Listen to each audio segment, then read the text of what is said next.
Hello বন্ধুরা, আজকেও একটা রেসিপি ভিডিও নিয়ে চলে এলাম। আজকে দেখো রান্না করব শঙ্কর মাছ। আর এই যে দেখো শঙ্কর মাছ খেতে দারুণ লাগে। শীতকালে শঙ্কর মাছ বেশি খাওয়া হয়। তা শঙ্কর মাছ কী করে রান্না করবো সেটাই তোমাদের সাথে শেয়ার করব। অনেকেই রান্না করো, কিন্তু আমি কী করে রান্না করি আমার অভিজ্ঞতাটাই সেটাই শেয়ার করব তোমাদের সাথে। তাই চলো, এই যে মাছটাকে নুন হলুদ মাখিয়ে নিলাম। এবার কড়াইতে তেল দিয়ে মাছগুলো একটু ভেজে নেব।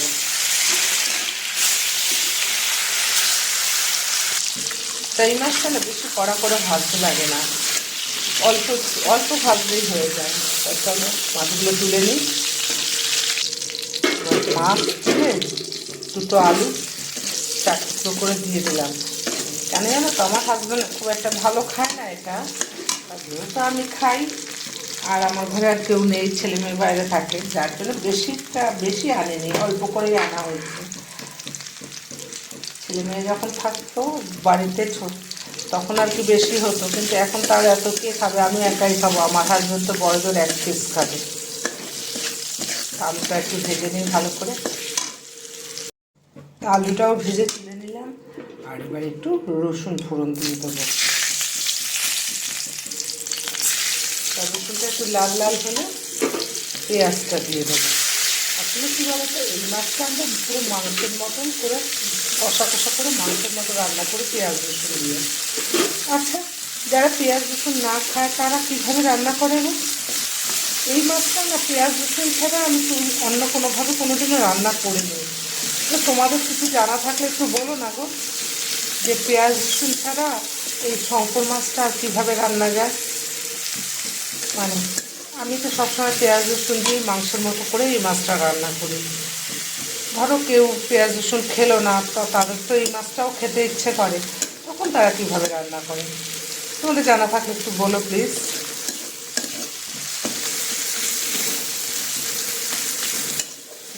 পেঁয়াজটা একটু নুন দিয়ে দিই।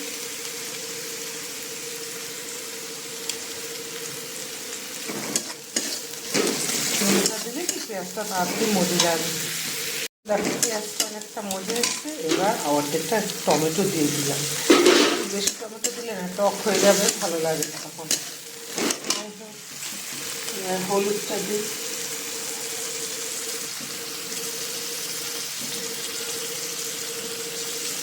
হলুদ দিয়ে দিলাম।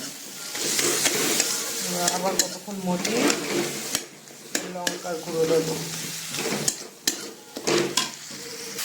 দেখো পেঁয়াজ টমেটো সব কিন্তু অনেকটা মানে নরম হয়ে গেছে। এবার কতটা লঙ্কার গুঁড়ো দেবো, ঝাল বুঝে দিয়ে যেমন ঝাল সব।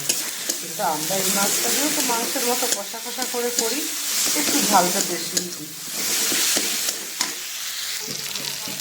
এবার না একটু মিষ্টি দিয়ে দিই, তাহলে কি বলতো ব্যালেন্সটা ঠিক থাকে। আর মিষ্টি কষার মধ্যে দিলে কালারটাও খুব সুন্দর আসে। যাই হোক একটু মিষ্টি দিয়ে দিলাম। এবার আলুগুলো দিয়ে দেবো। আলুগুলো দিয়ে আবার কতক্ষণ কষাবো। তারপর আলুগুলো দিয়ে কতক্ষণ কষালাম। এবার মাছগুলো দিয়ে দিই।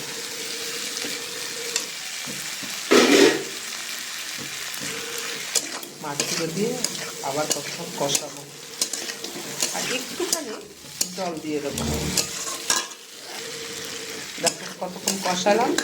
এবার মাছের বাটিটা তেল লেগে রয়েছে, এটার মধ্যে একটুখানি জল দিয়ে গুলিয়ে একটু দিয়ে আবার কতক্ষণ কষাবো।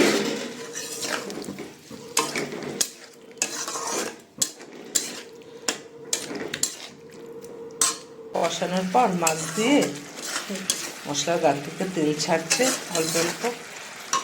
তাই এবার গরম জল দিয়ে দেবো একটু। মানে এটা বেশি ঝোলঝোল থাকে না, মাখামাখাই থাকে, তা আর দেবো না। কতক্ষণ ফুটলে একটু গরম মশলা দিয়ে দেবো। দেখো হয়ে গেছে, ঝোলটা ফুটে গেছে। এইটুকু ঝোল না রাখলে না আরও শুকিয়ে যাবে। মানে এটা যত বেলা বাড়বে একদম শুকিয়ে মানে একদম থকথকে হয়ে যাবে। তাই যার জন্য এইটুকু ঝোল রাখলাম। দিয়ে দিই, ব্যাস কমপ্লিট আমার শঙ্কর মাছের রসা। বন্ধুরা, কেমন লাগলো আমার আজকে শঙ্কর মাছের রসা রেসিপিটা একটু কমেন্ট করো। আর তোমরা কিন্তু পেঁয়াজ রসুন ছাড়া কীভাবে রান্না করো সেটা কিন্তু আমায় একটু বলো। ভালো থেকো, সুস্থ থেকো।